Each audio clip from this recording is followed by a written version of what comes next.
Good morning, good afternoon, good evening, wherever you're watching in the world, welcome along to TTTV, and of course, this is the 7th round of the 16th season, which takes us to the legendary Spa-Francorchamps circuit here in Belgium. My name is Kieran McGinley, and joining me in the commentary box, of course, is Mr. James Head. James, how are you tonight?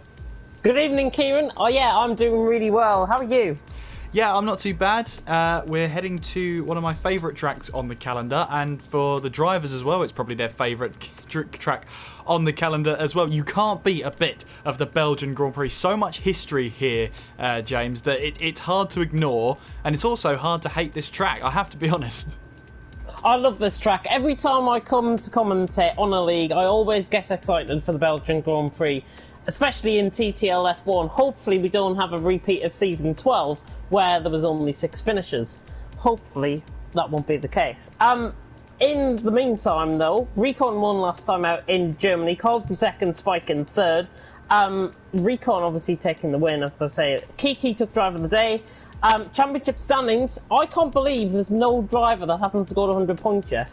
Recon in the lead on 87, with Dill Warren in second on 80, Colesbury in third on 76, so only 11 points separate in the top 3.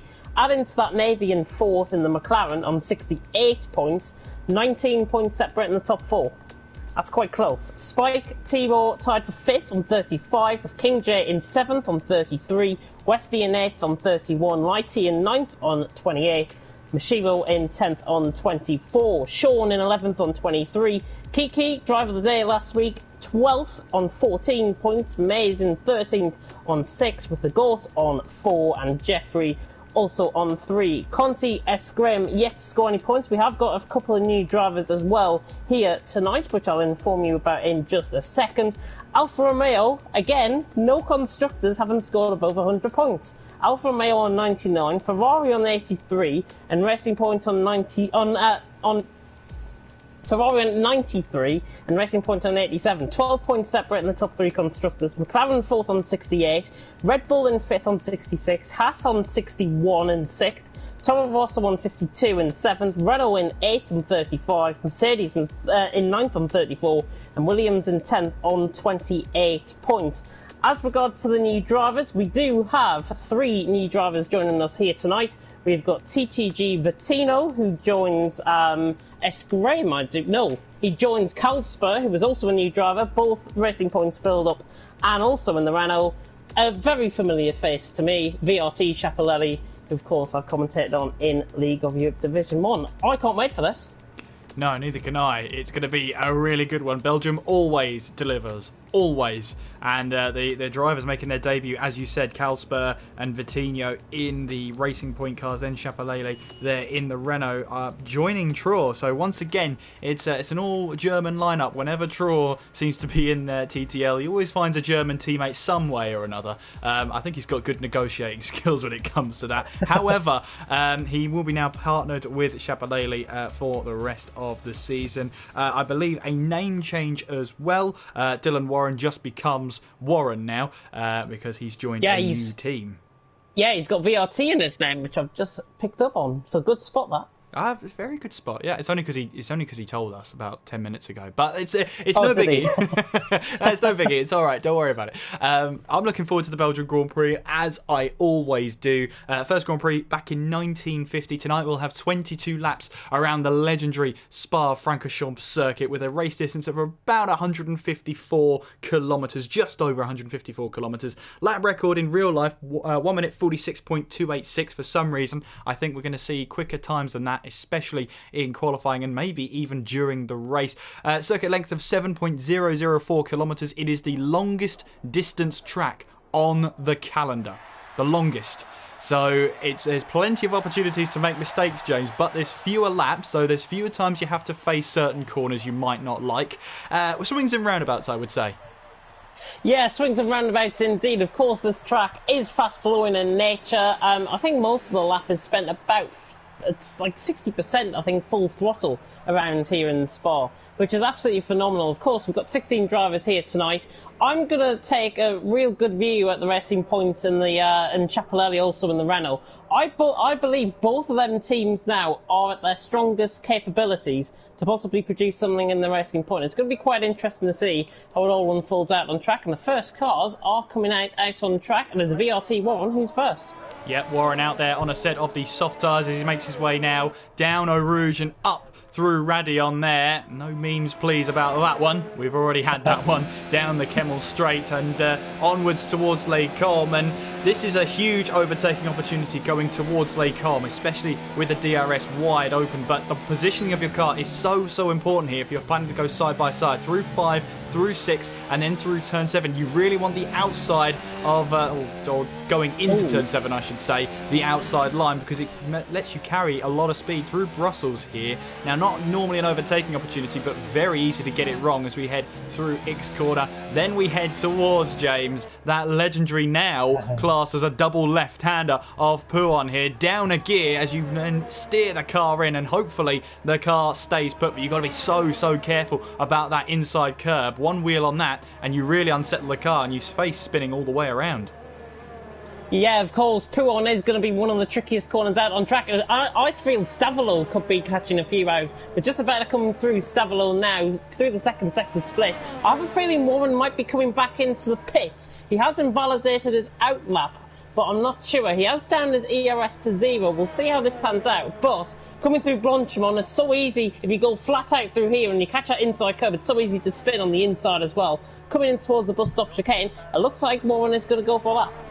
Looks like he is then. We'll ride on board with the Red Bull driver as he makes his way around the final couple of corners. Onwards now towards turn 1, and let's see if we can get a little bit of a telemetry up here. Onwards now towards turn 1 we go, down towards Le Sour's hairpin. Very tight entry there, but you see it widens on the exit, and then going down the hill, it helps you with the traction there, help you pick up speed a lot quicker. Heading now down towards Eau Rouge and then up Radillon here. It's a blind apex as you head over the hill there, and you've got to be a brave person to take that at full throttle, especially during the race, and hope that nothing's on the other side. Making our way now down towards Les Combes, turns 5, 6 and 7 coming up there nice and smooth through here. Watch out for the curbs, they can be a little bit against you, but turn 7 curb is not. That's as flat as anything. Take as much of that as you possibly can. Heading now down towards turn 8, through Brussels we go. So easy to lock the brakes going into here. It's downhill as well, so it takes more from the brakes to slow the car down. Through X corner and turn number 9, use that curb on the outside there.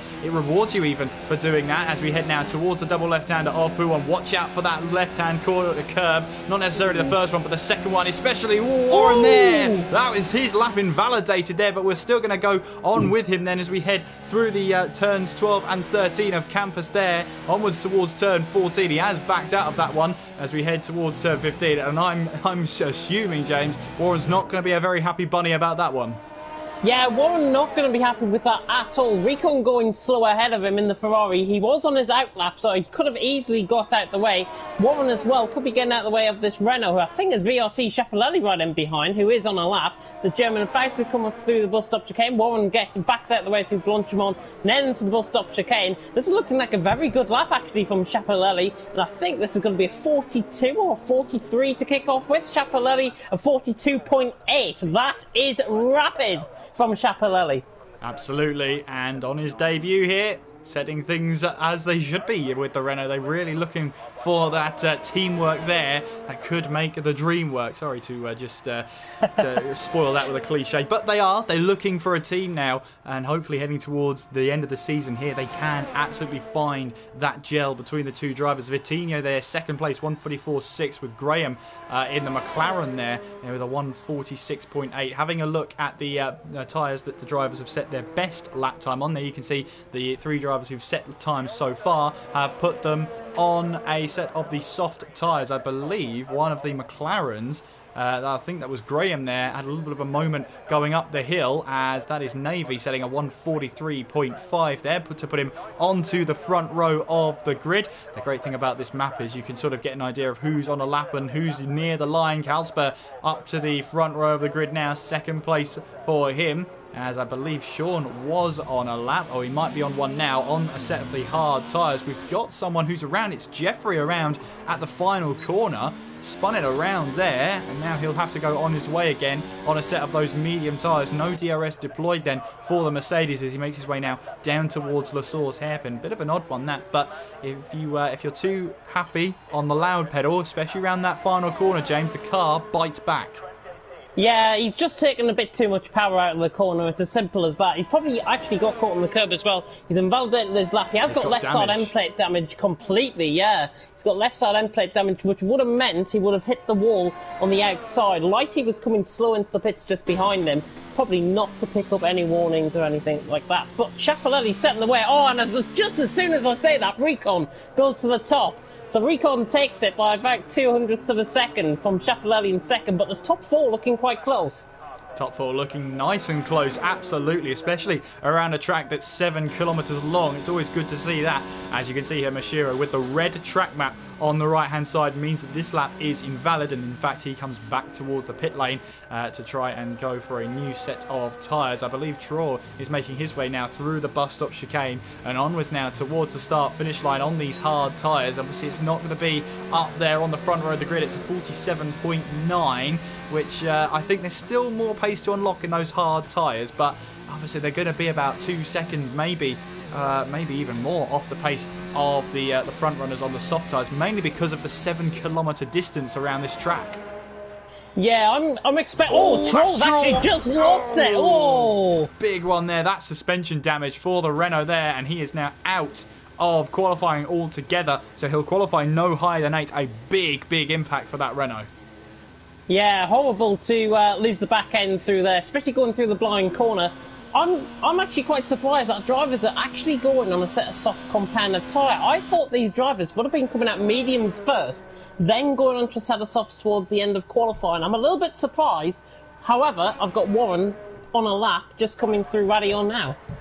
Yeah, Warren out there on a lap. We've got Carlsbury as well, looking to just wind up and start this flying lap as he makes his way on towards the start-finish line. We have also got a Toro Rosso there winding down a lap. I think that is Spike coming onto a lap, I should say. We've also got Recon out there coming back towards the pit lane. So an Alfa Romeo leads the pack, then heading down towards Buon, and it is Sean here making his way through, but he's on a set of the hard tyres. He set a 46.0 on a set of those hard tyres, so not a bad start from him at all. Warren this time around then will be hoping to set a faster lap, and he's got no Ferrari in his way as he makes his way through the second half of Buon there, making his way now towards Campus through turns 12 and 13 here, was then towards turn 14 and the start of sector 3. And if you have front wing damage through Stavolo, if Esports Mini League taught us anything, for goodness sake, don't go full throttle through here as Warren he keeps it all in shape then, obviously with those wings intact. This could be a really good one now because he's in mode 4, which is the mode you want to be when you're in 8th and 7th gear. It weirdly gives you that much power to focus on top speed rather than acceleration as he now starts braking towards that bus stop chicane, now in towards turns 18 and 19 here, keeping the car nice and tidy. Onwards now, a little bit of a loss of the back end there as he heads towards the line. It's a 43.2 from Warren there, which puts him onto the second row of the grid. Yeah, there's more time to find in that lap at all. I was watching the ERS down the bottom. He was running the ERS mode 3 for, I would say, about 60% of that lap. So there is bound to be a lot of speed and a lot more time can be found out of that lap. He's only 4/10 off Recon, which is not surprising at all. But there's more time to be found. I honestly think he could have maybe set a 42 if he went full throttle in that lap. Spike then making his way towards the line then. We've got Key who's on an outlap, but here is Spike then making his way towards that start-finish line, and it's P7, 45.7. Now, I've been really impressed with Spike over this entire season. He started this season on the wheel. It was the first time he'd ever taken his wheel out onto the track. Now look at him. He's setting really good lap times. He got a podium last time out as well, so he's really come through the ranks as an experienced driver would. His Key is now out, and he's lost it big time as well. At the top of the hill there at Radeon, pretty much a carbon copy of Draw then. The only difference between himself and Draw there for Key is that he didn't set a lap time whatsoever. Yeah, unlucky for Key, I think. Spike, as you say though, from race 1 early on in the season, I have to commend him on how good he has been reversing to that wheel, because honestly he is a changed driver. Might be a 45.7 on the set hard, but honestly, he's been consistent. He's been wanting to try it every week, week in, week out, and scoring that podium last week. It's going to fill him with so much confidence, and as soon as I say that, he's just got caught out wide through Pouron. Luckily, it's his down lap. Yeah, absolutely, and luckily for him, he wasn't on a flying lap at all, but he's now going to get right out of the way of the car behind him, who is, I believe, it's a Williams behind. I wonder if that's Mashiro. I think it's the only Williams it is. Yeah, it is Mashiro on a flying lap and on a set of the medium tyres as he makes his way now through 14 on towards Stavolo. But you can see them, Spike has picked up the pace, has he? As we now head our way towards Blanchemont, yeah, he has picked up the pace. I think he'll now pull over at some point. Yeah, he goes all the way to the right-hand side of the track there and allows Mashiro through. Then Japanese driver who's also impressed so far this season, a consistent point scorer in TTL F1 this season, as he now starts braking and not actually changing down the gears. I think he decided that lap wasn't good enough and he's going to go again.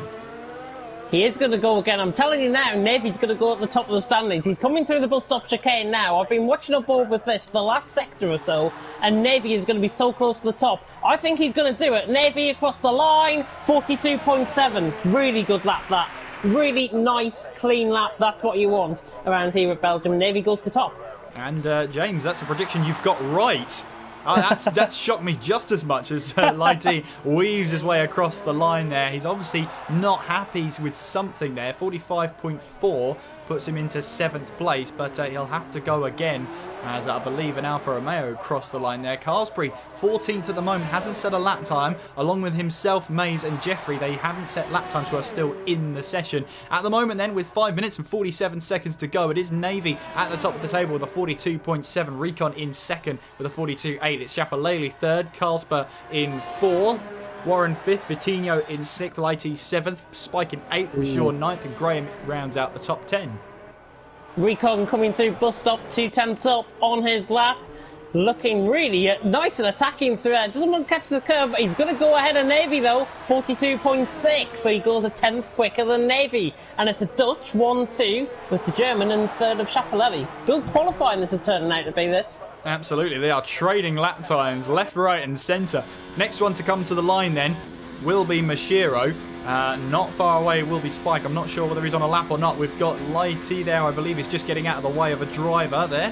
As he now makes his way on, as Mashiro then riding on board with him through the bus stop chicane, and again very easy to overcommit, especially onto the entrance of the bus stop chicane there. Nice and tidy on the exit for Mashiro, and he puts it up to 7th place on the medium tyres. Not a bad lap time from the Japanese driver at all. Yeah, not bad at all. Goes ahead, in fact, of Spike, and goes ahead of Lighty. Spike just improving behind him as well for 45.2. So he's gone 8th. Lighty now down to 9th as a result of those improvements. But the Japanese man is being very consistent out on track once again. I think he might have just run out of fuel, so this is going to be a long road home for him, and I don't think he's going to get another lap in, because he's just gone through onto the Kemmel Straight. He's not going to get another lap in. We'll have to wait and see. 4 minutes to go. It will be tight, you're right, but let's see what happens. He's the cause of the yellow flags there down the Kemmel Straight. Well, really, they should be white flags to warn drivers of a slower car. He's not exactly impeding on the track. He's not exactly spun the car around or a hazard, but he is a slow car. So drivers will have to be careful of that, and hopefully he'll get out of the way as he heads down towards Brussels. I believe that is Warren in the Red Bull on a lap. I think he's the only Red Bull in this one. He's now backed out of his lap. He's invalidated it. Yeah, he's invalidated. I think he invalidated on the right-hand side coming through Les Combes. I'm pretty sure the first turn 5 essentially out on the track. Warren not having the greatest thing. If he gets a clean lap together, I think he could actually nick maybe pole position. I'm not ruling it out, but he needs to set a very consistent lap, and he's just got to make sure he doesn't overcommit the car. As soon as I've just said that, that's a commentator's curse right there, because he's just brushed against the wall, and I think he's got damage as well. Not very good at all for Warren there, and he's got to be in that position there where he can't be making these mistakes, especially when he's in P5 in qualifying. Just having a look at the championship standings at the moment, Recon leading by 7 points ahead of Warren, and this is where Recon wants to be, absolutely on pole position. Sean, meanwhile, 45.0 there, only a handful of hundredths separate himself and Mashiro, a grid position ahead as we now head into crunch time. Lots of drivers will be leaving the pit lane in the next minute or so that they can get themselves onto the track. Within the next 30 seconds, we will see more and more drivers out on track. Then Sean making his way towards the line. Then I wonder if he's going to wind up and go for yet another lap then, as there's a Ferrari getting out of the way of a McLaren going through pool, and they're a very interesting place to let someone through. Navy, meanwhile, on an out lap here. Second place so far, fourth place in the championship, but not too far away, only within touching distance of Recon, but there's only a handful of rounds to go. Don't be misled, this may be Belgium, but we're heading into the final couple of races in this season. In fact, I think after this one we've only got 4 races to go, so it really is crunch time for these drivers. They need to get the move on, and the fact that you said, James, no one scored 100 points yet is such a compliment to the talent and wealth of drivers that we have. It comes to show, honestly, that nobody has been consistent enough, I don't think, to actually pull out that gap that will secure them the championship with a couple of rounds to go. It all makes for good viewing. Esquire, by the way, just catching on with the end of his lap, 46.6, he improved by about a tenth and a half on the lap. He's still 12th. What's happened? Oh, Sean's just about kept it out of the wall there at Pouan. Oh, Spike! And Spike, he's lost it as well now. At the top of the hill there, so that's the third driver to lose it there. Let's see if we can ride on board with, I believe that's Warren heading down the hill. We've got yellow flags in all 3 sectors. Yeah, so he's now going to head up the hill, and we're probably going to see the stricken car of Spike on the right hand side. Yeah, absolutely, he's lost it at the top of the hill. It's so easy to do, and Warren here, I think he might have realised he's not going to get another lap in, because we've only got 55 seconds on the clock. I think he's realised that's probably his qualifying session over and done with. We've got a Mercedes flying through down the Kemmel Straight, onwards now towards Les Combes here. And onwards we go then on board with Jeffrey, who hasn't set a lap time just yet. Neither has Carlsbury either, as Carlsbury is making his way through Stavelot, onwards towards Blanchimont and towards the final couple of corners. Navy also on a lap there. I believe he's now just heading through campus. No, he's at Les Combes, so the other McLaren of Graham is heading through campus there. There he is now making his way towards turn number 14, onwards then towards Stavelot. Then we've got a Renault heading towards the line. That is Chapelele on towards the start-finish line to start a new flying lap then. Carlsbury making his way towards the line, 6th place for the Alfa Romeo driver. What's that, third row of the grid for him then, 43.5. We have got a McLaren heading towards the line. That is Graham. Carlsbury retires because, of course, the checkered flag is out now, so there's no point in him trying again. Graham then 13th place, last of the ones who've set a lap time so far. Can he improve on that position? Well, he can by 6/10, but it's not enough to move him up that grid. Jeffrey's the next one to make his way towards the line. Only driver who's in the running now who hasn't set a lap time as he makes his way now through the bus stop chicane, attacks the penultimate curve, onwards now towards the start-finish line. What can he do here in the Mercedes? It's a P11 then from Jeffrey. We've then got Navy heading towards the line then through the bus stop chicane. He goes through the final corner, onwards now towards that final start-finish straight, the short run to the line. Can he improve? No, he misses out. He actually goes slower by a tenth of a second. Not good at all for the McLaren driver. We've got Carlsberg now making his way on towards the start finish straight. Can he improve on P4? Yes, he can. P2 by a fraction there. And that's a good qualifying session to start him off. Then Vitinho on his debut as well. 2 debutants in the Racing Point cars. He comes into the pit lane, so not going to complete his lap as he actually crashes out there. Not good at all, as Lighty also comes into the pit lane. I believe Sean is the only one left to complete a lap here as he makes his way through the final corner. Recon, 42.5 from the Dutchman there, and Sean backing out of his fastest lap time there. Obviously wanted to start on a different set of tyres, but pole sitter is Recon for the Belgian Grand Prix.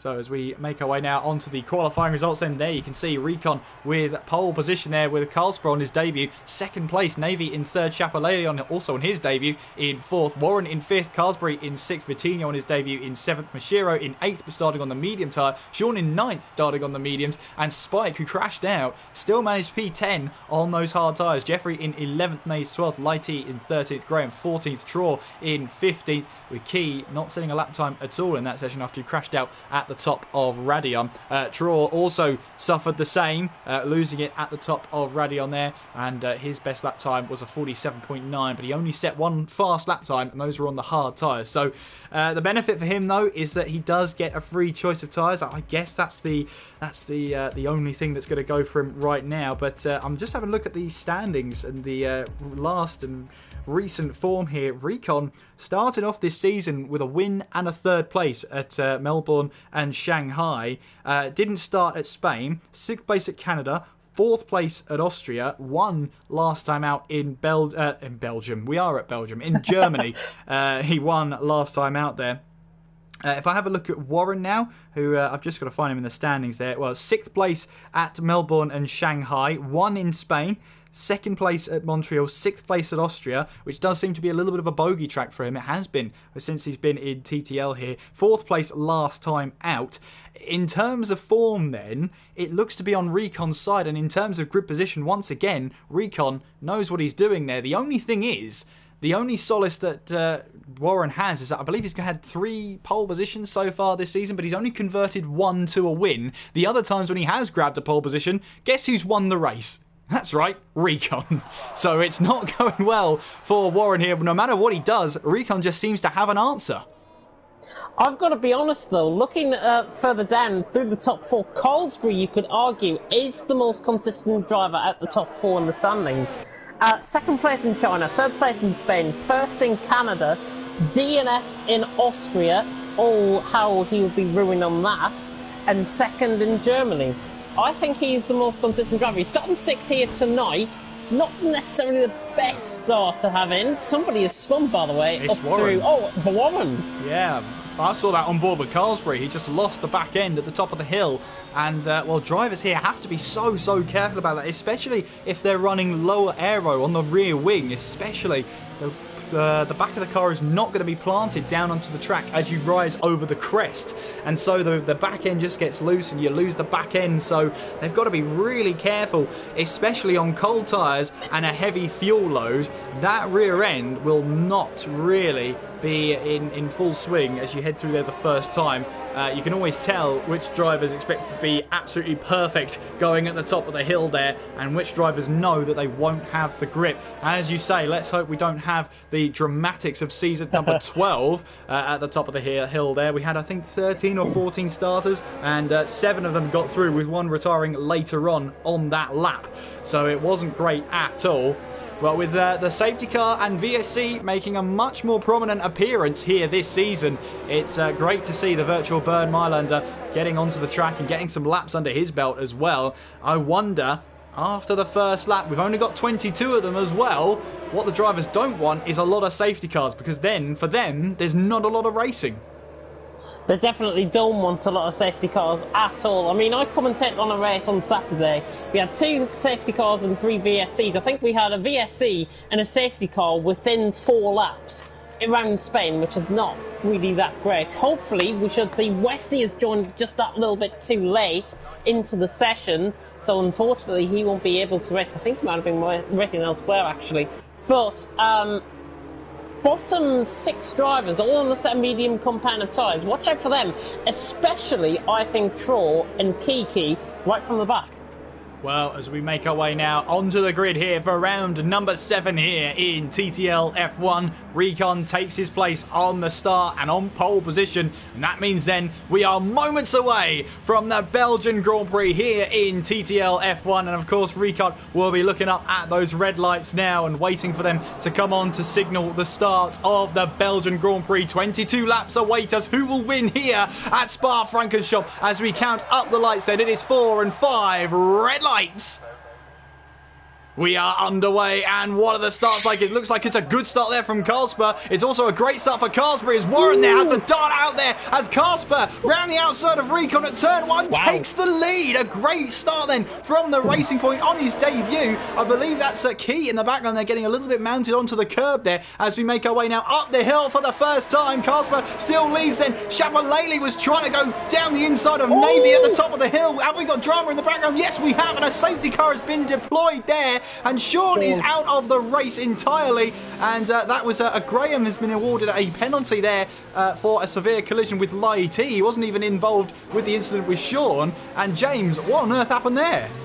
Sean just purely lost it on the camber of the corner, coming up through Radion. He lost it on the camber of the corner, spun by himself, I may add. Everyone doing a great job to stay out the way, and all of them.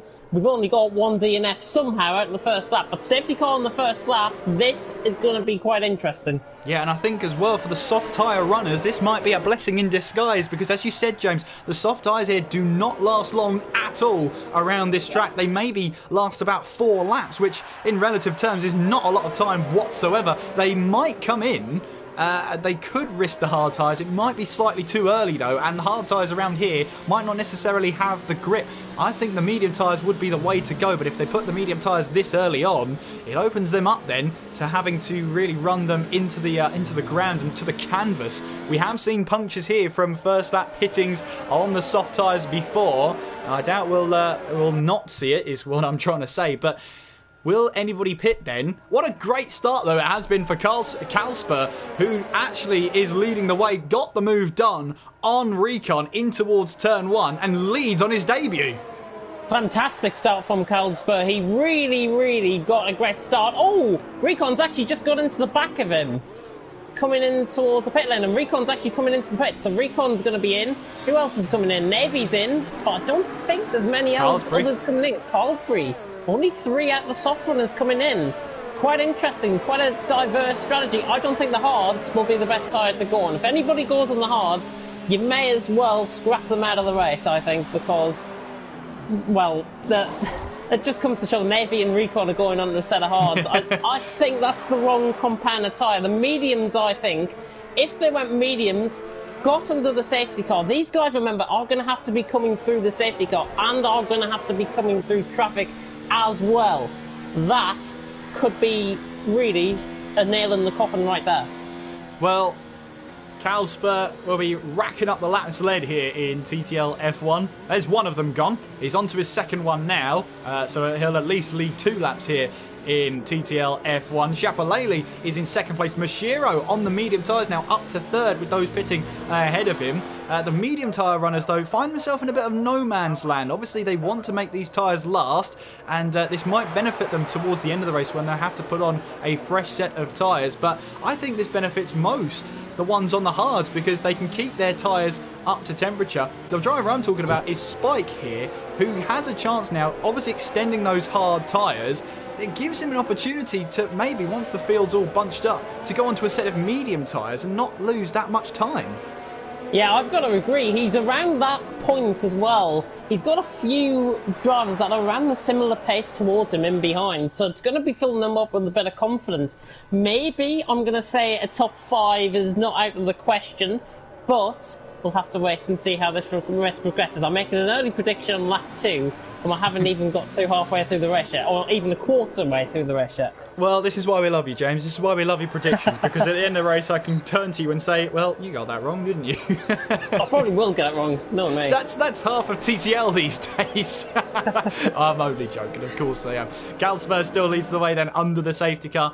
3 drivers who came into the pits, Navy, Carlsbury and Recon, with Navy and Recon rejoining on the hard tyres. Recon, though, the benefit is that he served his 5-second stop go, which I didn't think you could do under the safety car, but he has done, and he rejoins there in 15th place, so he won't have to worry about that at all now. He can just safely get it to the end without any penalties so far. He actually got the 5-second stop-go penalty, not for a collision with the car ahead, but actually exceeding track limits, which is pretty interesting because that was on the entry in towards the final corners here. So yeah, obviously the steward's not having any of it, even though the time he gained would have been nullified because we're under safety car conditions. But I won't argue with the in-game stewards, that's for sure. Yeah, Carlsberg just going a little bit slow coming into the bus stop chicane. I would be honest, he was right to do that because he was backing up the pack that you're rightly expected to do underneath the safety car. Recon, I just thought, was caught out a little bit, and the 5-second penalty, as you say, was actually for the track extension over the curb coming before the bus stop chicane. That outside curve before the bus stop chicane, that's where he picked it up. But he served it. And I have a feeling it might add it on at the end of his time because that glitch has still not been fixed. Well, if it is, he will be able to appeal to the stewards after the race to see what they can do about that one. But I'm going to make a prediction. This is going to be the last lap under the safety car, lap number 3 here. So I'm predicting lap 4 will be back under green flag racing. But of course, at a track like this, 7 kilometres, just over 7 kilometres long, and that safety car period seems like it lasts forever, James. Yeah, Spike just trying to go around the outside of Warren underneath the safety car. I'm just spotting out, actually, Chapelelli's been lagging a little bit. I'm not sure if you've been picking that up either. I will have to keep an eye on it. He's a little bit, a little bit. Down towards Arouge and Radion, he was, I've got to be honest, absolutely terrible running down through on the Kemmel Straight. If he's watching, if he's listening in, make sure you turn off your devices, because I don't want you to lag into anybody else, and I don't want any collisions out on track. It's for his own safety out there. As well, it's the fact that he could lag out of this race. We've seen that before with the likes of Recon. Cost him arguably a chance and a real shot of the championships earlier on, but his internet did let him down. It wasn't necessarily his connection per se. His ping was fine. It was just the fact that it would just drop out at certain points because it would exceed the bandwidth. And it's all technical terms that esports drivers have to learn, when, especially in their early days, of how to improve and what uses bandwidth and what doesn't. I mean, I'm running lots of things on the Wi-Fi here, but I'm fine because I know it can handle it. Safety car then is in this lap, so the virtual burn Mylander will go away and back towards the pit lane. So that puts Carlsberg effectively in that position of the safety car. He controls the pack then as they make their way now down towards Blanchimont and onwards towards the bus stop chicane. Now remember, if you're not familiar with this season's new rules, that there was a rule change in 2019 where the safety car line before the start finish line no longer exists. Once the safety car's into the pit lane and past the pit speed limiter line, you're allowed to accelerate, but the green flags won't be shown until you've passed the start finish line. So you can't overtake until you're past the start finish line. That puts the advantage into Carlsberg, but you can see now heading down towards the bus stop chicane. They've got to expect this. He has gone for it now in towards that bus stop chicane. Might have run a little bit deep into the first part, but now on towards that start finish straight. We are now back under green flag racing. Carlsberg will lead then, heading now down towards turn 1. Chapelele is in second place. Mashiro in third. Vitinho in fourth with Warren right on the back of the Japanese driver in fifth place, as Carlsberg is on a charge here, making his way now down towards turn 1. He's past Navy in towards La Source hairpin. Let's see now Warren riding on board with him as he's trying to chase down Vitinho. Up the hill we go, and can they all keep their cars in line then as they make their way up the hill? We've seen Trott already have a moment in qualifying. Looks like oh no, that's Navy off and out of this race he goes, losing it at the top of the hill. And if we're going to see any sort of full course yellow, we would have seen it by now. So it looks like we're staying under that full course green at this moment in time.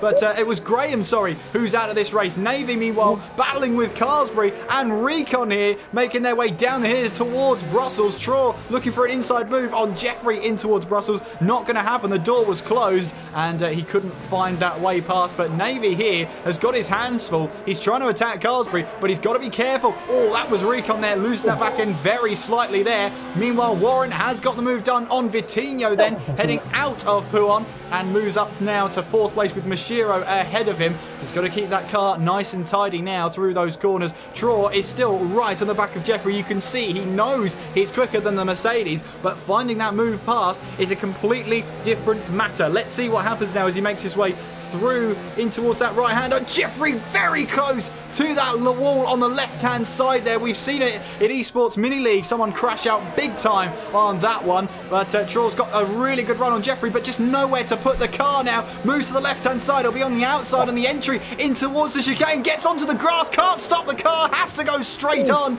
And he has to now rejoin onto the track as safely as possible, which he does. But he's going to lose a mountain of positions there. And yeah, he just got onto the grass. Could not stop the car in time and had to go straight on. He's lost 2 positions in that.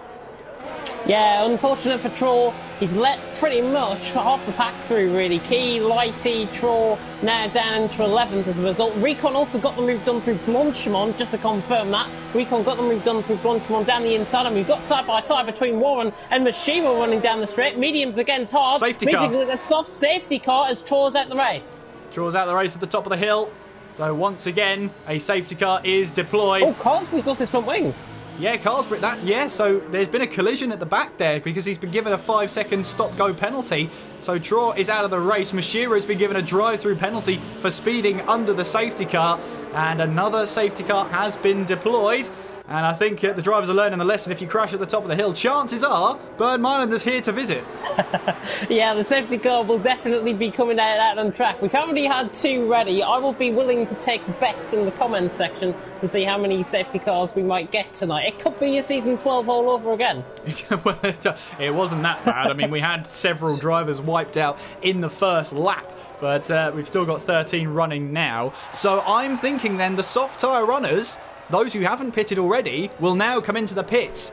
I think those that are not on the mediums will probably pit in to put now on a set of those medium tyres, because this will take us up to at least lap 7. And from there, it's doable to take the medium tyres to the end. Yeah, it will be doable to do the medium tyres towards the end of the race. The soft runners, I think, were already going to pit in this lap anyways. It looks like Carlsberg and Chapelelli haven't got their delta times on. They're just sticking to that delta now as they come into the bus stop. But these guys should be coming into the pits. And Carlsberg's in, Chapelelli's in, Mashiro is not, Warren is in, and Vittino will be coming in as well. And in fact, Vittino's got left side end plate damage coming into the pits. Yeah, the big thing is Spike stays out, which surprised me. I thought he might have pitted in to go onto a set of the medium tyres, but he stays out, plays the longer game. Yeah, anybody who started this race on the medium tyres that hasn't pitted for a new set of tyres, I think is at the biggest disadvantage right now, because towards the end of the race, or towards the midpoint of the race, they've got to make a decision. Hard tyres or soft. They can't go onto another set of mediums. They have to make that big decision. Whereas if you're on the mediums or the softs, you get that option of thinking, well, maybe just take the hards to the end. Yeah, I've got to be honest, this actually benefits Recon and Navy, because of course they pitted under the safety car, the first one that came out, they pitted underneath that. They're in 7th and 8th at the minute, they've just joined onto the back of the safety car pack. But the fact of the matter is, they're going to be in the net lead of the race, because the top 6 have still yet to go to pit in. So, Recon on a set of hards, Navy on a set of hards as well. Highly doubt they'll get to the end of the race, but you never know, I've been wrong before. Well, Mashiro leads the way. Warren's lost it. Warren lost it under the safety car. That's not what you want to hear at all. And he's lost front wing again. Again for Warren. Well, just overpowering it out the curb, I think. He just got caught on the curb, coming out of the corner, and he's lost his right side end plate with contact with the wall. Well, not good at all, especially when you want to be trying to get as many points as possible on your championship rival. Really not good at all for the Red Bull driver. Meanwhile then, Mashiro does lead the Grand Prix, and I think if he completes this lap, he will have led his first ever lap in TTL F1. He'll certainly take it. I'd take it if that was me. Absolutely. Write myself into those record books. Why not?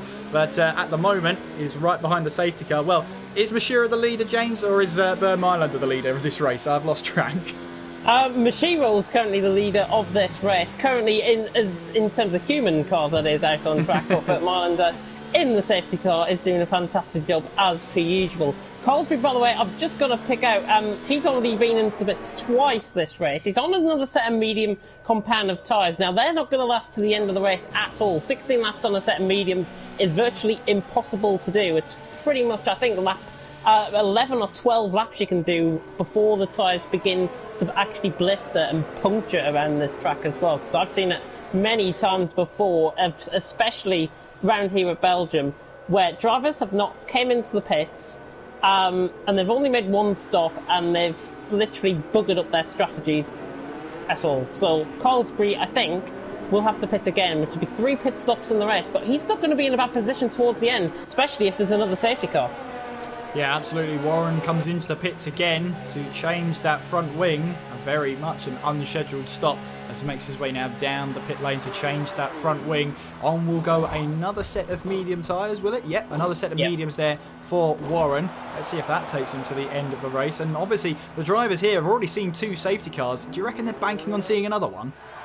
Yeah, I would bank on seeing another one, to be honest. If I was out there on track, I'd be expecting the safety car probably every 2 or 3 laps, given the rate we've seen it already here tonight. But the drivers have just got to be careful out on track. They don't want to be overthinking themselves as to be the safety car. There might not be another safety car towards the end of the race. So the drivers have just got to get into that mentality and think, well, if there's another safety car, what do I do? If there's not another safety car, I'll stick to this. It's essentially plan A and plan B for them out on track.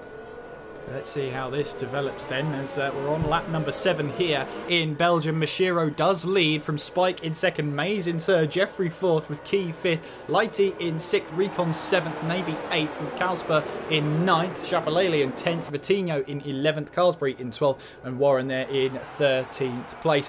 Well, 3 retirements we've seen, and they've all pretty much crashed out at the same place, at the top of the hill at Radion. 2 out of 3 crashes have triggered the safety car. Not the 3rd one, though. Not the one in between, because I think that we just had the safety car. But if that happened a lap later, we'd have had the same scenario all over again. So let's hope that the drivers have learned that the rear end is going to be a little bit shaky at the top of the hill. Just take it easy up there. Yeah, the drivers, I think, have just got to not overcommit coming into the camber of the corner, because the camber of the corner just throws the cars out wide, and that's why you've been seeing Troll, S. Graham and Sean respectively out the race all at the same point, and we saw it in qualifying as well. And what's going on here? Carlsbury and Warren changing positions, a little bit of a communicational error, I think, there by the Finn and the Brits, but they're back into the right positions, and the safety cars coming in this lap.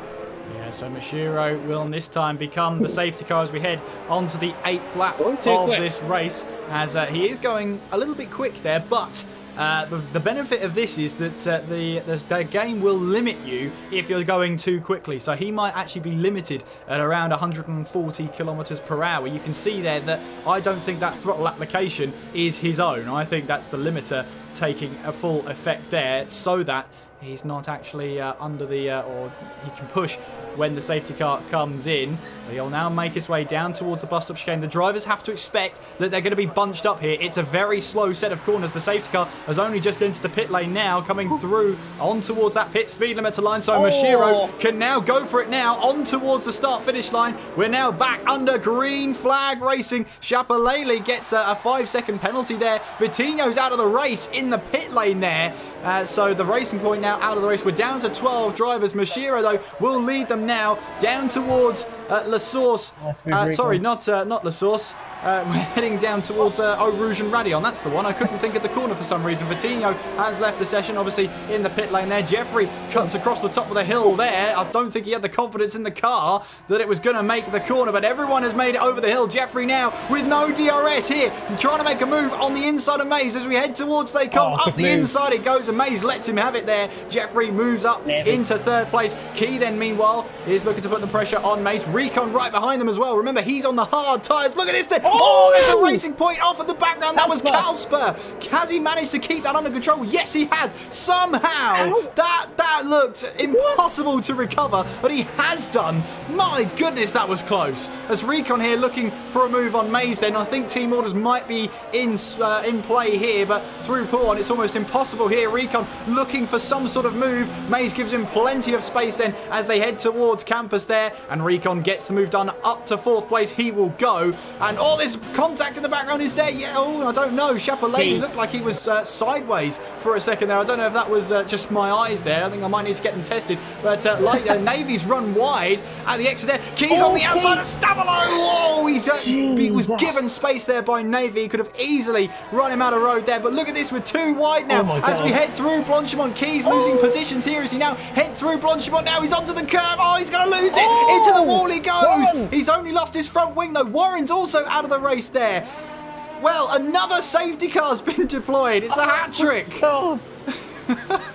Oh, my word. What on earth happened to Warren?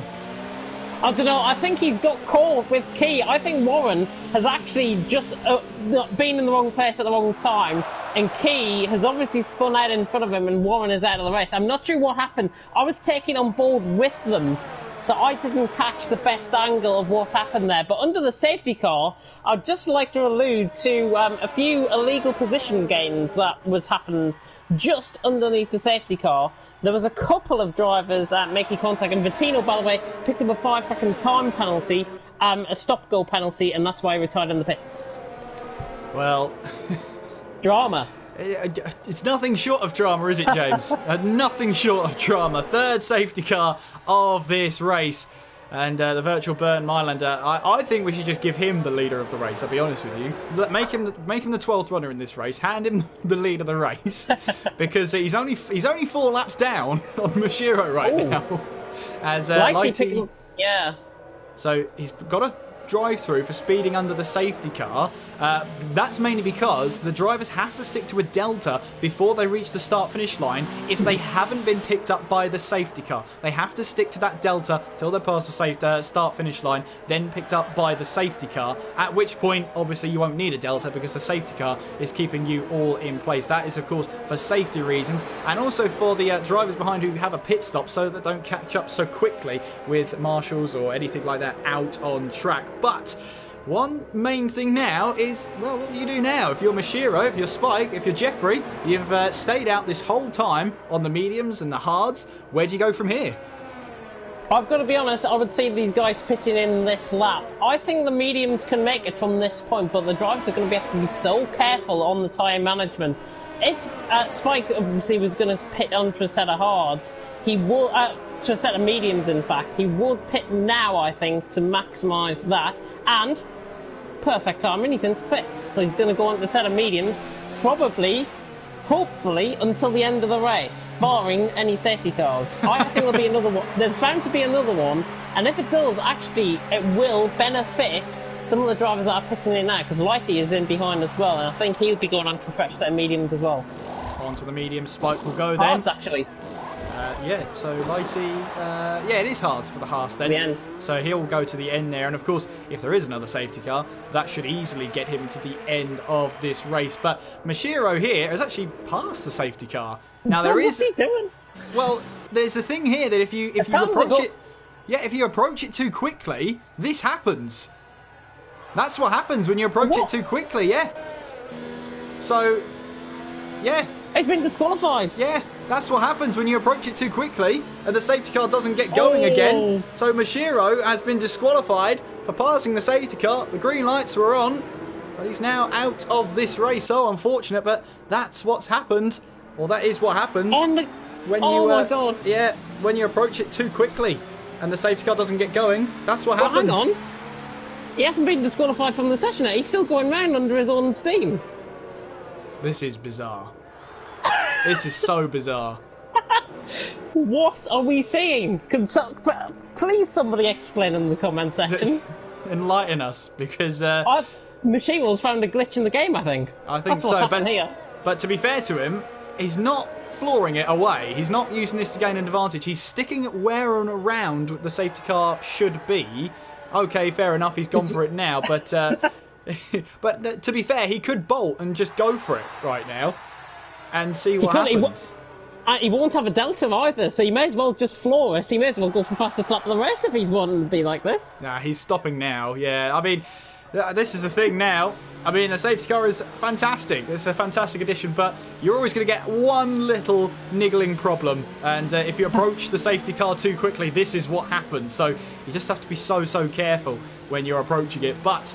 at the moment, we don't know who your race leader is, so the safety car's now coming in. Mashiro's going to have to dive out of the way of this one, because that safety car's not going to stop here. Or maybe it is. Mashiro's now going to get out of the way. What on earth is going on? I don't understand what's going on. The safety car's stopped. Everybody's coming to a stop at the end of Stavilo. Burn! Floor it! Floor it! Back to the pit lane. This is your job. I don't understand. What is going on? No words are describing this right now. I think Mashiro's just got to go for it. Jeffrey's been disqualified for ignoring the yellow flag. Everybody's in formation, which is what they should be doing. Carlsberry's now been disqualified. Jeffrey's now parking up. Where on earth is the safety car in all of this? It's still leading them all the way down. Now it's floored it, and he's disqualified half the field. I don't believe this. It's still going. I don't have any words that can describe what's just happened. And the safety car's still behind Mashiro. He's following all the way through. As that is Carlsberry now parking up. He's been shown the black flag. I think James's silence pretty much sums it all up. I'm in tears. I'm in tears, quite literally. Well, Mays is going to come across the line. Is it going to be green flag racing when Mays crosses the line? No, it's not. No, it'll be when the safety car comes into the pits. So Mashiro comes into the pits. Now we're green flag racing. I haven't a clue, but Mays is now leading. Navy second, Shapalele in third, Kalsper fourth. We're Spike in fifth, Lighty sixth, Key is in seventh place. Mashiro into the pit lane. He's been shown the black flag. The game has disqualified him, but he's still under his own power. Then you've got about a mountain of drivers disqualified for that calamitous thing out of Stavolo. None of their fault. And through that, they've all been disqualified. Unbelievable. Anyway, focusing on the action. We're just about to get halfway through this race. Lighty looking for a move on Spike, then heading in towards Les Combes there, but no way through for the German then. Well, this is bizarre because the two main championship rivals in Recon and in Warren, both out of the race. At Warren, although he's classified or showing his 9th place out of the race, he won't score any points because he didn't make it to the checkered flag, and that's the rule here in TTL F1. There's no 90% or 95% classification. You make it to the checkered flag, you score your points. It is as simple as that. But for my sanity, let's just have no more safety cars. I really hope that is not the. I really hope that is the case. We don't have any more safety cars. Carlsberg right on the back of Shapalele though. I literally lost it. I was laughing so much there. I've never seen in my years of commentary anything like that at all. And I get to share the commentary box with you as well, which is absolutely brilliant. Bernd had to floor it. Surely he had to floor it. Honestly, that was to do with the coding in the game. The coding totally messed up there. Kalsper and Shapalele, though, fighting out for third, and maybe beginning to catch Mays as well. So we are going to have battles. However, I'm going to throw out my opinion on things now. I have a feeling this race could well be voided after this, as a result of the bugs and everything. Well, let's save that judgment for later. Let's see what's decided. For now, we've got a race in our hands because here's Navy on the back of Mays then on these hard tyres. Still no DRS. We haven't actually had DRS activated the whole race. That's how many safety cars we've had. Navy going for a move up the inside. It'll be out on the outside for the second part of Les Combes and takes the lead of this race. Then Navy in the McLaren leads the way here in Belgium. Mace is in second, Shapalele in third, Kalsper in fourth. Well, what a debut for these two. I don't think they could have joined at a crazier race. I'm absolutely speechless as to what's happened, to be honest. But Kalsper is keeping Shapalele honest, and these two are around the same pace, both on a set of medium compound of tyres. Kalsper on a fresher set. They're coming up towards 2-1 now. Navy now throwing it out in front. He could well win this out of all of this. We've seen literally half the field either disqualified or crashing out of the race, which is unheard of. Then we get safety car glitches. Then we get, safety cars coming out for who knows what. I can't explain it. Shapalele though and Kalsper fight it out as Kalsper gets caught on the curb through Stavolo there, and Shapalele actually trying to break the toe towards Blanchimont. Take over. I'm breathless. Well, the safety car should be switched off. It's as simple as that. It's a part of racing. But that calibre really makes you think, doesn't it? Finally! Hey! DRS has been enabled on lap 13 of this race.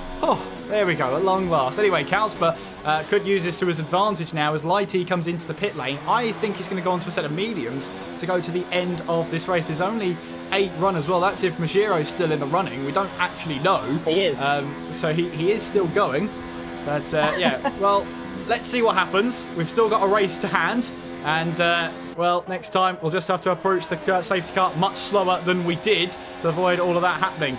You should be approaching slowly because it's yellow flags. Here's Kalsper up the inside, then in towards Lecom, makes contact there, has to back out of it, and Chapelele will hold on to his position then as we make our way now down towards Brussels. 8 runners in this one, lap 13 of this Grand Prix. The Navy leads from Mays then in second place. Chapelele is actually closing in quite quickly onto the back of Mays then as we now head all the way down towards Pouhon here. And Mays actually hasn't stopped at all in this race so far. He's still going to make his stop. And I think, well, you'd think now with only 8 drivers out on track that there won't be any more safety cars. But maybe he's holding out for one. Either way, I think if he pits now, he's going to lose so much time. No, Mays will be actually wanting to go a bit deeper into this race because he'll be going on to set soft compound of tyres towards the end of the race. He'll be trying to get around Lighty Mashiro sort of area towards the end of the race. Kalsper right on the back coming through Blanchimon. This is going to be job done towards Blanchimon. Kalsper up the inside, gives Chapelele a bit of a bang with the wheels, maybe for Lecom, but Chapelele will have to do well to fight this back. Is he going to try and launch it down the inside? No, he's not. The Englishman is through. Kalsper up to 3rd position. Chapelele a bit of a love tap, but good move there by Kalsper. Had much better speed, and he's through, and he's up to 3rd, and he could get 2nd. Yeah, well, Mays is just ahead of them as well as we now make our way in towards La Source, heading down the hill. Right behind him is Kalsper as we make our way now down towards Eau Rouge and Radion. I think Kalsper here will back out of this one just to make sure that that back end stays in check, which he does. But doing that has allowed Chapelele to attack even more. He'll go, surely not 3 wide, down the Kemmel straight. Look at this then. Chapelele's on the inside then. Kalsper still on the outside as we head in towards Lecom. Contact between them then. Kalsper will hold on to that position and Chapelele will move up to 3rd place. Shades of 98 there with the back marker and 2 championship rivals almost there heading into that one. But my goodness, they managed to just about keep it clean there. Kalsper up to 2nd, Chapelele up to 3rd, Mays down to 4th. Yeah, Kalsper, I think, always going to get that move done around the outside. He was on a much better line going through Lecom. Chapelele tried to get it up the inside, and he was more than certain to try and do that. But in the meantime, he has lost 2nd position to Kalsper, and it's about 7/10 of a second as Kalsper, I think, has just made a slight mistake out on track. Might have got caught in the grass. Chapelele in 3rd, but May's getting closed in now by Spike, and I'm looking at the comment section, people saying, why there hasn't been a restart. We'll have to have a look and have a debrief after the race. Just to confirm that, we'll have a look and debrief after the race. Maybe, as I said, it might be voted. Who knows? We'll decide, though, after the race. So, for now, we'll keep on going.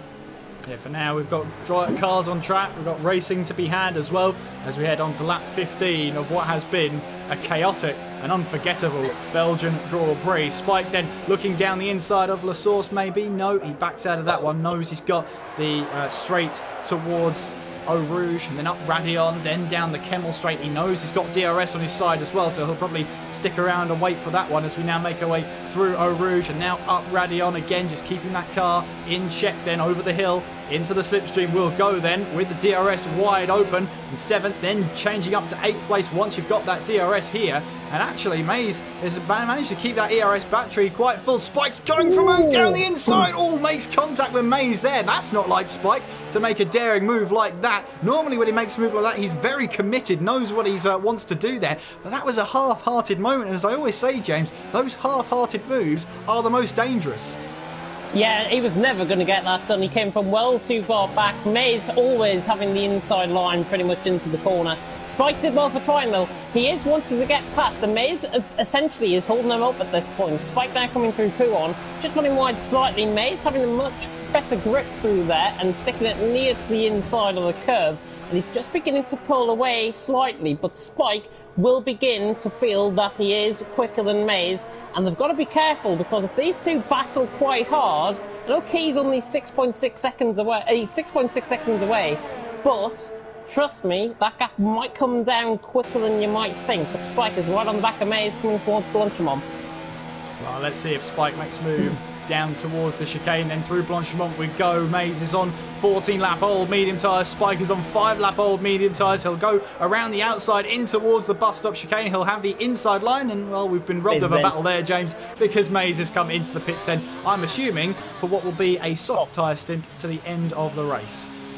Now, do you know how I was looking through the comments earlier on saying there's not going to be any rain in this race? Well, judging by how many safety cars and that weird glitch that we had, there might actually be rain in the air because getting a lot cloudy. There's the yellow flag in Sector 1, Chapelelli round. Chapelelli round from 3rd place up at the top of the hill, VSC. And a VSC has been deployed. VSC, so... Same point as where we've seen it all night. Yeah, and drivers are really struggling to find the grip coming over the hill, but luckily for all of us, it's just a VSC, so just a delta to keep, I'm assuming, whilst that debris is cleared up at the top of the hill. But look at Lighty, who's right on the back of Mays, and that really saved an attack from Lighty down towards Lacombe from Mays there, because now he's on the soft tyres. He could try and get away from the German ahead, but as I say, under that delta we are right now until we go green flag racing. It can happen at any time, and speaking of which, it's happened right now. Lighty right on the back of Mays then, as we head our way down the hill then towards Brussels. Lap 16 of this Grand Prix. Navy leads from Kalsper in 2nd place, Spike in 3rd, with Chapelele in 4th, but with no front wing. He'll have to come back to the pit lane and fix that one, as Key now moves up to 4th place as Chapelele hands him that one for obvious reasons. Mays is in 6th place, Lighty in 7th, and Mashiro is being classified as 8th place right now. He was, according to race control, shown the black flag, but he's still in control of his car. Normally it would take away control from you and park up your car to the side of the track. Hasn't done that for Mashiro, so it'd be interesting to see what happens to him at the end of this race. But Navy then starts lap number 17 of this chaotic and utterly unbelievable Belgian Grand Prix.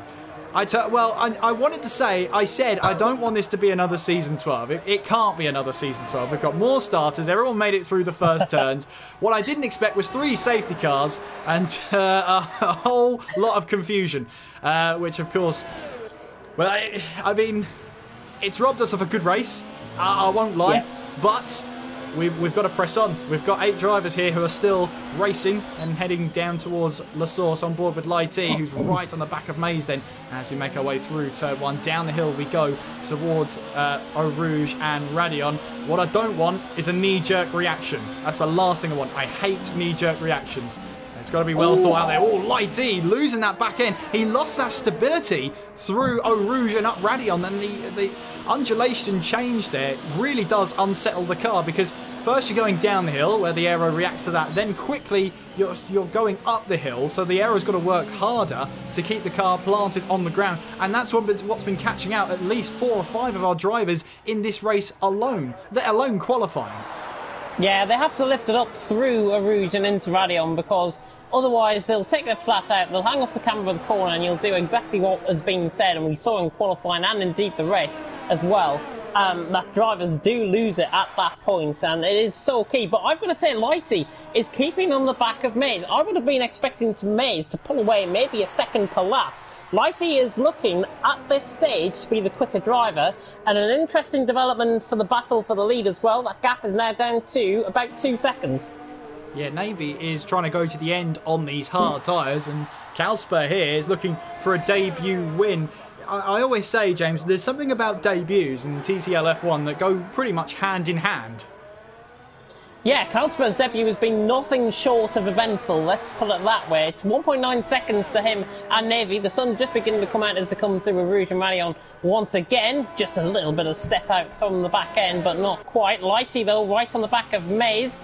He is on a set of hard compound of tyres. Mays on a set of soft compound of tyres. Longer term, this will suit Lighty, but shorter term, this is suiting Lighty because he's all over the back of him. And Mays has got to feel the presence of a German who actually just loses the back end there through the source hairpin at turn 1. Mays feeling under pressure. Navy will be feeling even more pressure because I think Kalsper will be on top of him in 2 laps.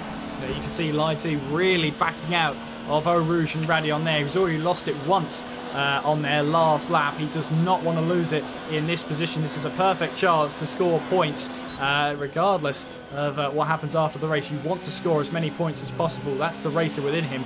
And, well, he's thinking right now, just back out of Eau Rouge and Radion. I'm quicker at other parts of the circuit. I don't need to be quick there. And he certainly doesn't want to lose the back end like 4 or 5 of the drivers have in this race alone.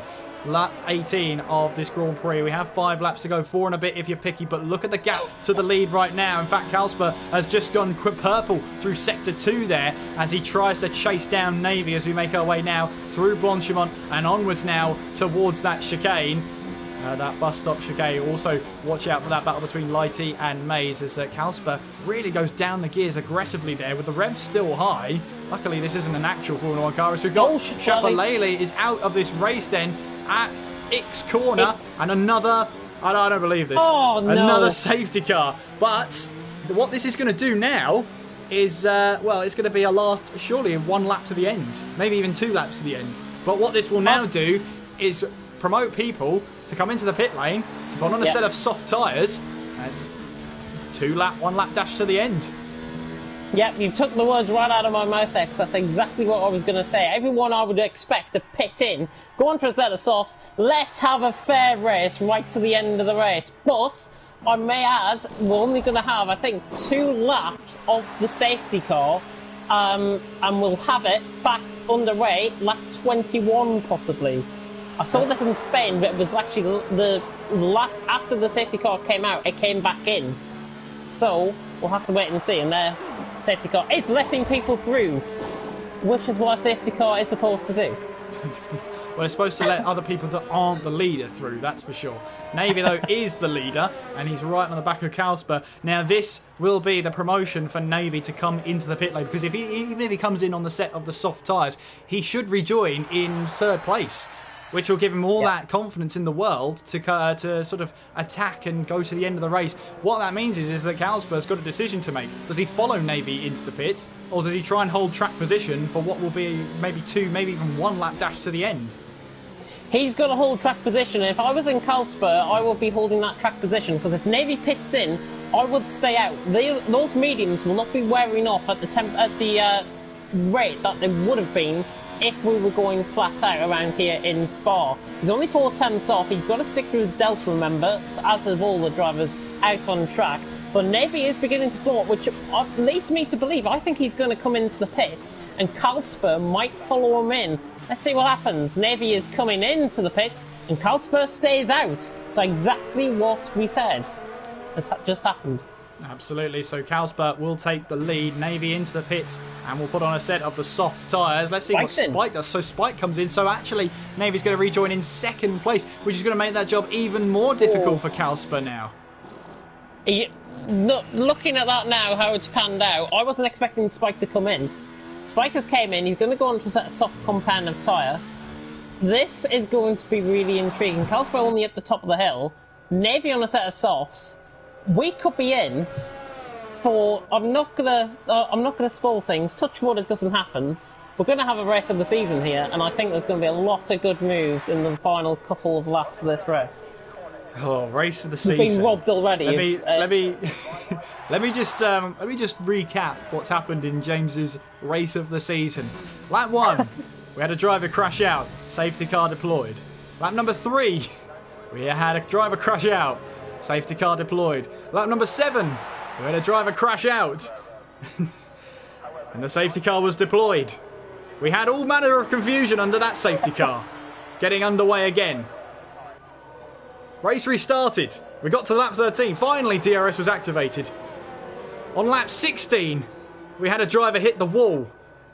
And Chapelele loses front wing. VSC deployed. And then, on lap 19, a driver crashes out. And it's a safety car. And we have a 2-lap dash to the finish. Now, I don't know about you, James. I wouldn't class that as a race of the season. I'd class that as one of the most chaotic things I have ever seen in my life. I've never seen a race so chaotic and so dramatic. And it will probably go down as one of TTL's most memorable races for all the wrong reasons. But let's hope in these last couple of laps that we do get that race to the checkered flag. The safety car is in. It's going to be 2 laps of green flag racing to the checkered flag. Now let's hope 3 out of 4 times under the safety car went right. It's not a bad ratio, I have to say, but it should be 4 out of 4. There's Bernd Mailander. He gets the message to floor it this time as we now make our way with Carl Spur warming up those tyres. 7 drivers left in this one. Half the field disqualified for reasons they really could not have avoided at all. So Carl Spur will be leading this one. How's your nerves? As he's trying to warm up the tyres there. The safety car, as you can see on the track map, that sort of beige colour comes into the pit lane now.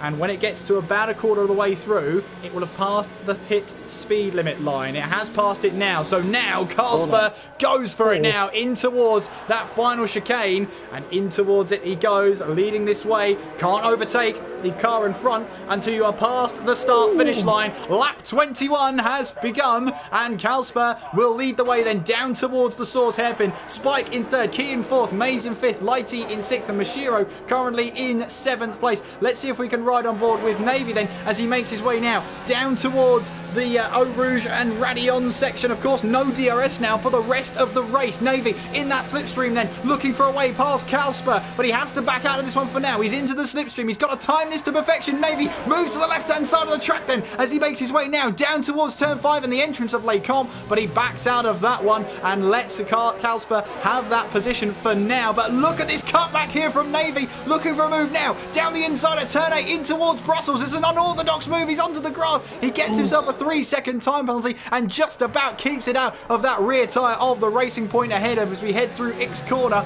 Just about kept it clean there for Navy. He clearly wants this position. He's picked up a 3-second time penalty for his troubles. That could open up an opportunity for Spike. He'll just be watching on and seeing what happens and trying to take advantage of those positions as late as he possibly can, whilst Navy does all the hard work for him as we head through campus on towards turns 14 and 15. Of course, 15 being Stavolo. No chance, well, hopefully no chance of understeer for any of these drivers. Mashiro, meanwhile, moves up to 6th place. We head through Stavolo now as Navy once again right on the back of that Racing Point. I'll let you say a couple of words here, James, because otherwise you'll never get this mic back.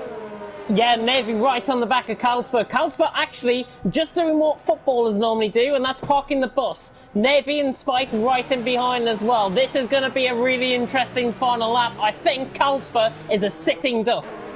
Buckle your seatbelts here because I think we're going to see the first win for Bernd Mailander. I mean, no, we're not. Carl Spur starts the final lap of this race then, heading now in towards La Source hairpin and onwards towards Eau Rouge for the final time. And Spike picks up a 3-second time penalty for multiple warnings. That was at the exit of La Source hairpin. Through Eau Rouge we go and upwards through Radion. And of course, no DRS whatsoever. Navy won't have it. He's got to use slipstream and ERS. We've got yellow flags there as light is around here. I don't think there'll be anything under full course yellow to the checkered flag now. Normally doesn't happen on the final lap, but Carl Spur still leads the way then. Navy is right behind him. I think Carl Spur here, if he plays his cards right, he might be able to hold on. Heading now in towards Brussels, onwards towards X corner at turn number 9. He's only got around about 3/4 of the lap to go. It's a long, long way to go, especially it's the longest 7 kilometres I think he's ever had to race to try and hold on from a charging Navy and Spike as we head through Pouhon for the final time there, as Navy got a little bit wayward on the outside curb there, as did Spike, to try and overcommit through the corner.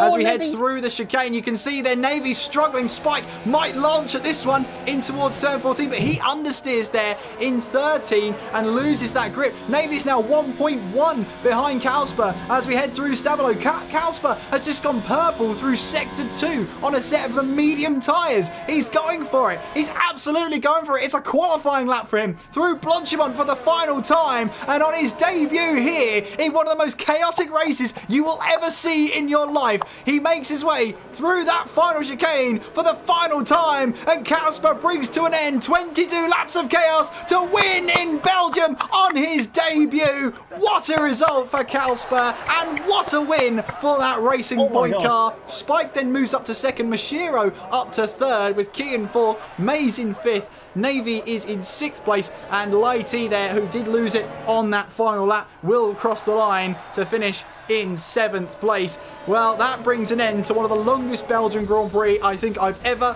sat through and commentated on. But at the end of it all, it's a debutant who wins. It's Casper who wins in Belgium.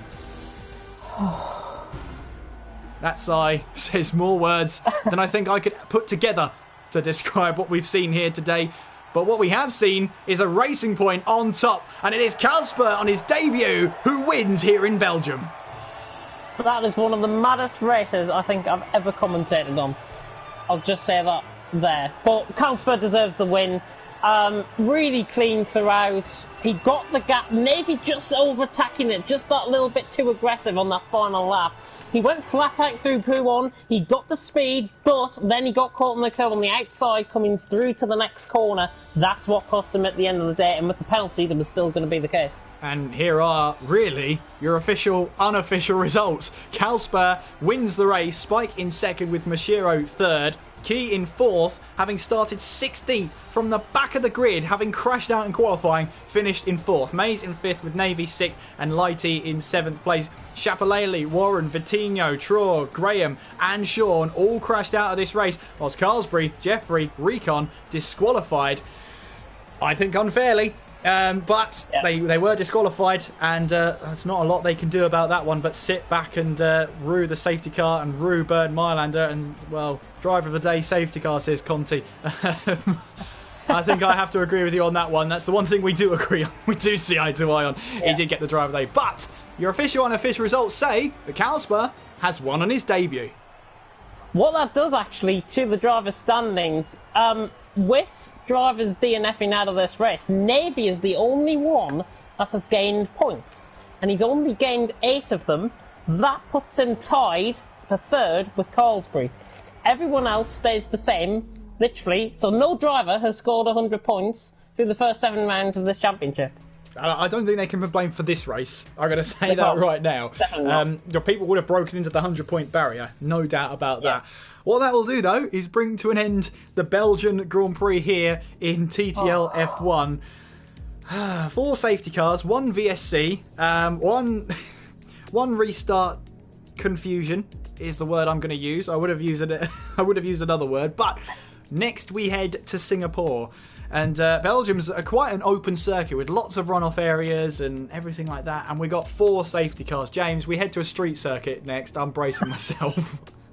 I am bracing myself as well. Singapore is going to be quite a spectacle, hopefully for the right reasons this time. Hopefully. I honestly think that the drivers will take the performances that they've had tonight in Belgium and the race that they've had, some of them really, really bad luck indeed. But Singapore should produce a good race. We should see the championship contenders come to the fore in what hopefully, I'm praying and I'm touching wood, will be the rest of the season. You've heard it here first. There you go. I've never heard a week's prediction in advance from you, James, so that should be a good one. So let's see next week if James's predictions hold true. If you want to see more racing, if you want to see more of the championship, then make sure you do subscribe to the channel down below. Hit the notification bell so you're notified every time TTTV goes live. And remember, next time we're live will actually be tomorrow night. It won't be with me. It will be with the lovely Mr. James Head as we head for TTSL on the Friday night. Don't forget as well to follow this league on Twitter at TTL_F1. If you like the commentary team, well, you can follow me on Twitter at KS McGinley. That's MCGINLEY. And you can also follow the lovely Mr. James Head on Twitter at B52Head. That's Bravo 52Head. Well, Singapore next. Championship still wide open with 4 rounds to go. Bring it on. Bring it on indeed. And I thought you were going to say a couple of closing words for us, James, about what we've just seen here tonight. I can do. Yeah, I mean, go for it. If you want to sum up this race in a couple of sentences, be my guest. Yeah, I don't think you can do it. I'll sum this race up in one word: madness. Right. Yeah, I'll give you that. Madness. I'll give you that one. Yeah, TTSL tomorrow night, as you say, and then we've got CRC on the Saturday as well, and then we're back to the normal routine next week, where TTL F2, I'll be joined by TTG's newest commentator, Commentators, on a Tuesday night. So make sure you tune into his debut on the Tuesday night. Meanwhile, myself and James will be back next week at the same time, 7:55 GMT in the evening, and hopefully you can join us for that one. Until then, thank you very much for watching. I've been Kieran McGinley. I've been James Head. Take care of yourselves, and we will see you next time.